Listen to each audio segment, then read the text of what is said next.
একটা বিষয় আমি তোদের সাথে কব তা সে সময় পাচ্ছি না। তোরা যে আমার একটু হেল্প করবি তা আমি তো সে সময় পাচ্ছি না তোকে কব। তোরা আমার পেজে নতুন পেজ খুলেছি তোদের জন্যে, ভাবিলাম তোরা হুড়মুড় করে ফলো করবি। নতুন ইউটিউব চ্যানেল খুলেছি, হুড়মুড় করে সাবস্ক্রাইব করবি। তোরা তো কিছুই করলি না, সে ফেসবুকের মধ্যে ঢুকলি খালি ফলো দাও ফলো দাও ফলো দাও, কমেন্ট করো কমেন্ট করো কমেন্ট করো, রিপ্লাই কমেন্ট করো, ফলো পাবেন, এইসব মারামারি করতেছিস তোরা। এসব কি করতেছিস?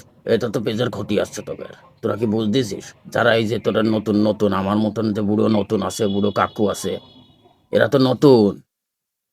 তোরা বুঝতেছিস না কেন? আমি সেইতে গেলি দেখছেন কি করবা না। এই ফেসবুকের মধ্যে ফলো দাও এসব তোরা করিস না ভাই। কাকু এসব তোরা করিস না কাকু, আমার কথা শোন, তোরা এসব করিস না। আর তোরা একটু শেয়ার দে, আমার শেয়ার দে। আমি তোকে ভালো কিছু চাই, আর তোরা আমার ভালো কিছু চা। তোরা শেয়ার দে।